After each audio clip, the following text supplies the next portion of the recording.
नमस्कार, मेरा नाम है Sumant. Welcome to prep IAS. आप देख रहे हैं आंसर राइटिंग की क्लास और यहाँ पर हम डिस्कस करेंगे दो महत्वपूर्ण टॉपिक। इन टॉपिक्स को हम लोग सवालों के ज़रिए डिस्कस करेंगे। पहला हमारा सवाल है GS2 से। यहाँ पर इंडियन पॉलिटी फेडरलिज्म की बात हो रही है। सवाल कह रहा है कि जो फेडरल पॉलिटी है उसका सक्सेस, उसका स्ट्रेंथ डिपेंड करता है कि जो अलग अलग गवर्नमेंट हैं, मतलब कि यूनियन गवर्नमेंट और स्टेट गवर्नमेंट, उनके बीच में कितना कोऑपरेशन हो रहा है, कितना कोऑर्डिनेशन हो रहा है। इस बात को देखते हुए डिस्कस कीजिए कि यूनियन के पास क्या क्या मेथड हैं स्टेट को कंट्रोल करने के लिए। ठीक है, तो बॉडी में आपका ये वाला पार्ट आएगा। इंट्रो में क्या आएगा सर? आपके आंसर के इंट्रो में डिस्कस करेंगे कि फेडरल पॉलिटी होती क्या है, बेसिक्स। एक दो लाइन लिखना है आपको, सीधे आपको जंप करना है बॉडी पर और बताना है कि क्या क्या मेथड यूनियन के पास हैं स्टेट को कंट्रोल करने के लिए। क्लियर है? आपको ये सवाल दिया गया 10 मार्क्स का, 150 वर्ड में आपको डिस्कस करना है। चलिए देखते हैं। सबसे पहले फेडरल पॉलिटी का मतलब ये होता है कि जो पूरा पॉलिटिकल सिस्टम है वो दो भागों में डिवाइड है। सबसे ऊपर होगा सेंट्रल गवर्नमेंट और जो पूरा देश होगा ना वो छोटी छोटी यूनिट में डिवाइड होगा, चाहे वो प्रोविंस कहलाता हो, चाहे भारत में स्टेट कहलाता हो। और ये जो प्रोविंशियल गवर्नमेंट या स्टेट गवर्नमेंट जो है ना, दोनों को पावर संविधान से मिलेगा। जैसे कि चाइना का जो प्रोविंस है ना, उसको संविधान से पावर नहीं मिला हुआ है। भारत का जो राज्य सरकार है उसका एग्जिस्टेंस हमारे संविधान के द्वारा तय किया गया है, हमारे द्वारा तय किया गया है। मतलब कि किसी भी राज्य को अमेंड करने, किसी भी राज्य को क्रिएट करने के लिए, डिस्ट्रॉय करने के लिए, बाउंड्री चेंज करने के लिए हमको कॉन्स्टिट्यूशन को अमेंड करना पड़ता है। हाँ, वो अमेंडमेंट आर्टिकल 368 के अंतर्गत नहीं आता, सिंपल मेजोरिटी से होता है वो अमेंडमेंट, वो बात अलग है, मगर संविधान को अमेंड करना होता है। ठीक है ना? तो सेंटर और स्टेट दोनों अपना जो पावर है, अथॉरिटी है, वो सीधे संविधान से डिराइव करता है। यूनियन गवर्नमेंट का जो पावर है, मतलब कि प्रेसिडेंट का, पीएम का, काउंसिल ऑफ मिनिस्टर का, अलग सेक्शन में लिखा गया है। राज्य में जो गवर्नर हैं, सीएम है, काउंसिल ऑफ मिनिस्टर हैं, उनका जो पावर है, फंक्शन है, वो संविधान के अलग सेक्शन में लिखा गया है। तो दोनों का जो एग्जिस्टेंस है ना, दोनों का जो हमारे भारत में अस्तित्व है वो संविधान के कारण है। क्लियर बात है? चलो अब देखते हैं। सबसे पहला है कंट्रोल करने का तरीका है टेरिटोरियल एक्सटेंशन। पार्लियामेंट का जो लॉ होता है वो पूरे भारत पर अप्लाई होता है, भारत के बाहर भी अप्लाई होता है, ये मैंने बताया आपको कल के वीडियो में। दूसरी बात, जो स्टेट का जो लॉ है ना वो स्टेट के भीतर अप्लाई होगा, या फिर जो सब्जेक्ट होंगे ना जो बाहर गए होंगे उसके ऊपर अप्लाई होगा। 7वें शेड्यूल में सारे सब्जेक्ट को 3 लिस्ट में डिवाइड किया गया है। लिस्ट 1 कहलाता है यूनियन लिस्ट, लिस्ट 2 कहलाता है स्टेट लिस्ट और लिस्ट 3 कहलाता है कंकरेंट लिस्ट। जो सब्जेक्ट बच गए, मतलब कि जो सब्जेक्ट इन तीनों में से किसी लिस्ट में शामिल नहीं है, उस पर लॉ बनाने का अधिकार पार्लियामेंट को दिया गया है। अब पार्लियामेंट का राज्य सूची पर अलग कंट्रोल है। जैसे कि पार्लियामेंट जो है ना वो यूनियन लिस्ट पर तो लॉ बना ही सकता है, कंकरेंट पर तो लॉ बनाएगा ही, स्टेट लिस्ट के सब्जेक्ट पर भी यूनियन गवर्नमेंट लॉ बना सकता है, मतलब पार्लियामेंट लॉ बना सकता है 5 कंडीशन में। क्लियर बात है? जैसे कि जब भारत में प्रेसिडेंट रूल लगा हो, जब हमारे यहाँ प्रेसिडेंट रूल लगा हो, तो उस राज्य के लिए लॉ बनाने का जो पावर है ना वो प्रेसिडेंट पार्लियामेंट को दे सकता है। आर्टिकल 249 के अंतर्गत राज्यसभा अगर एक रेजोल्यूशन पास करता है ये बोलते हुए कि नेशनल इंटरेस्ट में पार्लियामेंट को स्टेट लिस्ट पर लॉ बनाना चाहिए, तो पार्लियामेंट के पास पावर आ जाएगा स्टेट लिस्ट पर लॉ बनाने का। क्यों सर? क्योंकि जो स्टेट गवर्नमेंट है, जो आपका राज्यसभा है ना, वो स्टेट का रिप्रेजेंटेटिव है। ठीक है? क्या करता है? स्टेट को रिप्रेजेंट करता है। बात समझ में आ गई? दूसरी बात आपको मैंने बता ही दिया कि इमरजेंसी के दौरान प्रेसिडेंट रूल के दौरान पार्लियामेंट के पास पावर आ जाता है स्टेट लिस्ट पर लॉ बनाने का। बात क्लियर है? तो आर्टिकल नंबर 352 एंड 356 दोनों देता है। पार्लियामेंट लॉ बना सकता है स्टेट लिस्ट पर अगर 2 या 2 से ज़्यादा स्टेट रेजोल्यूशन पास करें और बोलें कि हम दोनों के लिए लॉ बना दो। पार्लियामेंट को बोलेगा कि लॉ बना दो, पार्लियामेंट लॉ बना देगा। दूसरी बात, पार्लियामेंट किसी भी इंटरनेशनल लॉ, कन्वेंशन, एग्रीमेंट, इन सब को इम्प्लीमेंट करने के लिए स्टेट लिस्ट पर लॉ बना सकता है। तो ये दिखाता है, ये 5 कंडीशन हो गए जो ये बताते हैं कि पार्लियामेंट मतलब कि यूनियन कैसे कंट्रोल करता है स्टेट को लेजिस्लेटिवली। क्लियर बात है। अब आ जाओ, गवर्नर राज्य के द्वारा पास किए गए बिल को प्रेसिडेंट के लिए रिजर्व कर सकता है। दूसरी बात, प्रेसिडेंट का सैंक्शन चाहिए होगा कई सारे बिल में जो पेश किए जाते हैं राज्य की विधानसभाओं में, स्टेट लेजिस्लेचर में। क्लियर बात है। जो एग्जीक्यूटिव पावर है स्टेट का, वो उनके लेजिस्लेटिव पावर के अकॉर्डिंग ही डिवाइड किया गया है। मतलब कि जिस विषय पर राज्य को, स्टेट को लॉ बनाने का अधिकार है, उसी विषय को राज्य गवर्न करेगा एग्जीक्यूटिव के जरिए। आर्टिकल 365 ये कहता है कि सेंट्रल गवर्नमेंट राज्य को डायरेक्शन दे सकता है। मतलब कि जैसे कि किसी राज्य में अगर प्रेसिडेंट रूल लगा हो या फिर कुछ ऐसे विषय जो यूनियन के अंडर आते हैं, उस विषय पर राज्य को वो डायरेक्शन दे सकता है कि तुम ये काम करो। अगर राज्य इस डायरेक्शन को नहीं मानता, अगर स्टेट इस डायरेक्शन को नहीं मानता, तो ये मान लिया जाएगा कि राज्य में कॉन्स्टिट्यूशनल ब्रेकडाउन हो गया है और प्रेसिडेंट उस राज्य में जाकर के प्रेसिडेंट रूल लगा सकता है। इसीलिए राज्य डायरेक्शन जो दिया जाता है ना पार्लियामेंट के द्वारा, उसको मानते हैं। क्लियर बात है। राज्य और यूनियन दोनों एक दूसरे को कुछ फंक्शन डेलीगेट करते हैं कि मेरा काम तुम कर दो, तुम्हारा काम हम कर देते हैं। क्लियर बात है। दूसरी बात, ऑल इंडिया सर्विसेज के बारे में प्रोविजन दिया गया है आर्टिकल 312 में। यहाँ पर कंटिन्यूटी रहती है एडमिनिस्ट्रेशन में। जैसे कि भले ही उसको अपॉइंट करता है प्रेसिडेंट, मगर काम तो करता जाके स्टेट में ही। डीएम साहब तो ज़िले में ही काम करेंगे स्टेट गवर्नमेंट के अंतर्गत। तो ये सब बातें हैं, ये सब मेथड हैं जिसके ज़रिए कंट्रोल करता है स्टेट को। कौन? यूनियन। क्लियर बात है। फिर आखिर में इसको आप कंक्लूड कर देंगे प्रेम से। ठीक है, ये बातें हो गई। अब हम देखते हैं कि आपने किस तरह का आंसर लिखा है, इसको रिव्यू करते हैं। तो देखो, आपके जो आंसर्स हैं टेलीग्राम के, वो मुझे दिख रहे हैं यहाँ पे। ये आंसर है शिवानी का और ये आंसर लिखा है अपने फेडरल पॉलिटी पे। Federal polity is a system in which power is shared between centre and state through a agreement known as constitution. बढ़िया डेफिनेशन है। फीचर बता देने अपने फेडरल पॉलिटी का। Cooperation coordination is the essential feature for healthy federal polity. बढ़िया।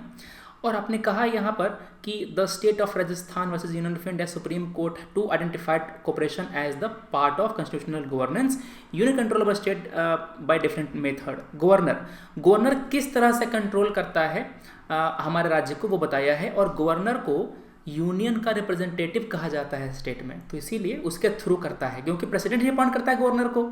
Clear बात है। Governor is the bridge between centre and state in case of failure of state machinery. Governor जो है ना, वो गवर्नर रिपोर्ट भेजता है प्रेसिडेंट को कि यहाँ पर मशीनरी फेल हो गई है, यहाँ पर जाकर प्रेसिडेंट रूल लगाइए।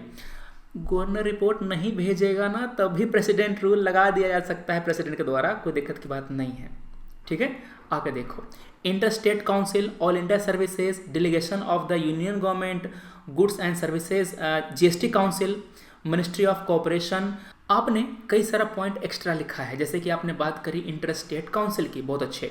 आपने बात करी जीएसटी काउंसिल की, बहुत बढ़िया। आपने बात करी मिनिस्ट्री ऑफ कोऑपरेशन की। तो आपके जो एक्स्ट्रा पॉइंट है ना, ये आपको ज़्यादा नंबर फेच करवाएंगे। चलो आगे देखते हैं। ठीक है, ये उसका वाला आंसर है, वेटलैंड वाला। ठीक, इस तरह बम्बई अगला वाला सवाल में देखेंगे हम लोग इसका रिव्यू। ठीक है ना।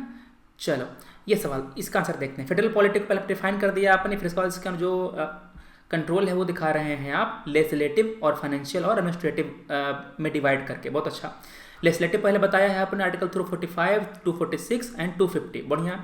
एडमिनिस्ट्रेटिव बताया आपने 256, 257, 260, 262। ठीक है, 263। फाइनेंशियल बताया 268, 269, 270। क्लियर है। आपने जिक्र नहीं किया प्रेसिडेंट रूल का, आपने उसका जिक्र नहीं किया। आपको जिक्र करना चाहिए था। सबसे मेन चीज़ तो वही है, प्रेसिडेंट रूल का, नेशनल इमरजेंसी का।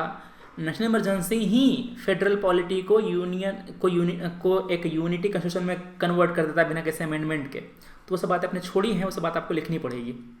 ठीक है ना। चलो अब हम देखते हैं अपने अगले सवाल को, और उसको हम फिर करते हैं आपके आंसर रिव्यू।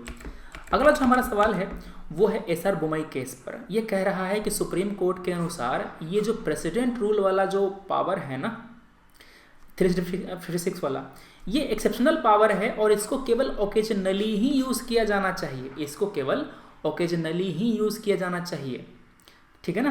तो आप क्या करेंगे, इंट्रो में बताएंगे आप आर्टिकल 356 के अंतर्गत प्रेसिडेंट रूल क्या होता है ये बता देंगे, फिर आप एसआर बोमई के गाइडलाइंस को बताएंगे उसमें क्या बातें कही गई थी और क्यों किया जाना चाहिए, वाई। सबसे मेन चीज़ ये है कि आखिर क्यों इसको रेयरली यूज़ किया जाना चाहिए। तो आप यहाँ पर जो फेडरलिज्म का जो मेन कॉन्सेप्ट है ना, ये बता देंगे कि स्टेट का अपना एक अलग एग्जिस्टेंस है, उसको संविधान से पावर मिला हुआ है और सेंटर को स्टेट का एग्जिस्टेंस, इसका पावर, इसकी ऑटोनॉमी को रिस्पेक्ट करना चाहिए। तो ये मेन 3 पॉइंट आपने लिख दिया जस्टिफाई करने के लिए कि why it should be used rarely.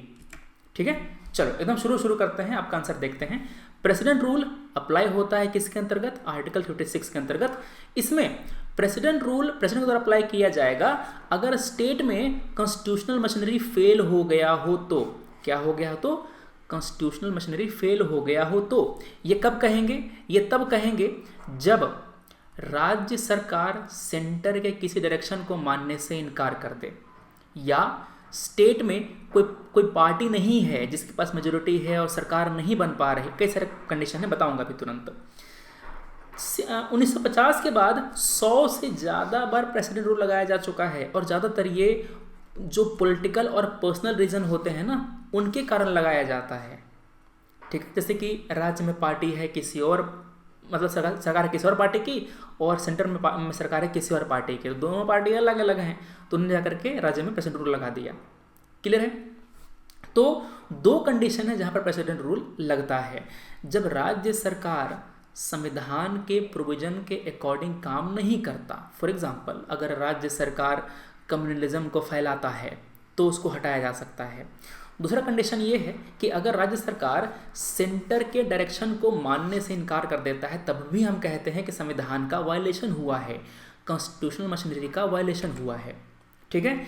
अब एसआर बोमई जजमेंट में ये कहा गया था कि जो प्रेसिडेंट रूल हमारा है ये जुडिशियल रिव्यू के अंतर्गत आएगा। मतलब कि प्रेसिडेंट अगर प्रेसिडेंट रूल लगाता है तो क्या ये प्रेसिडेंट रूल जायज़ है, क्या वहाँ पर ये प्रेसिडेंट रूल लगाना ज़रूरी था, ये सारी बातें जुडिशरी चेक कर सकता है, जुडिशली रिव्यू कर सकता है। और इस पावर को रेयरली यूज़ किया जाना चाहिए। एसआर बोमई ने यह कहा कि किन किन केस में प्रेसिडेंट रूल जायज़ होगा और किन किन केस में ये नाजायज़ होगा। तो पहले देखते हैं कि कौन कौन से वैलिड रीज़न हैं। अगर कोई हंग असेंबली आ गया हो तो, मतलब कि चुनाव हुआ और किसी भी पार्टी को मेजोरिटी नहीं मिली और कोई कोलेशन नहीं बना पा रहा, कोई गठबंधन नहीं बना पा रहा, सरकार बने कैसे, तो वहाँ पर प्रेसिडेंट रूल लगा सकते हैं और फिर बाद में जाकर चुनाव करवा सकते हैं।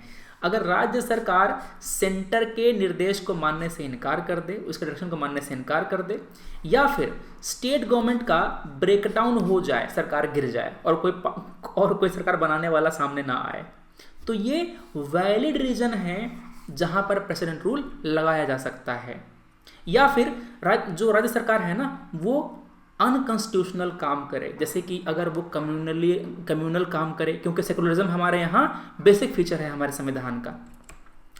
अब कौन से इनवैलिड रीजन है, अगर आप बिना अल्टरनेटिव गवर्नमेंट बनाने का पॉसिबिलिटी चेक किए ही लगा देते हैं प्रेसिडेंट रूल, तो सही बात नहीं है। फॉर एग्जांपल, एक पार्टी की सरकार गिरी, आपने दूसरी पार्टी से पूछा ही नहीं कि तुम्हारे पास मेजोरिटी है कि नहीं, तुम सरकार बनाना चाहोगे क्या। अगर आपने नहीं पूछा, अगर आपने पॉसिबिलिटी एक्सप्लोर नहीं की, तो प्रेसिडेंट रूल को स्ट्राइक डाउन किया जा सकता है। ठीक है।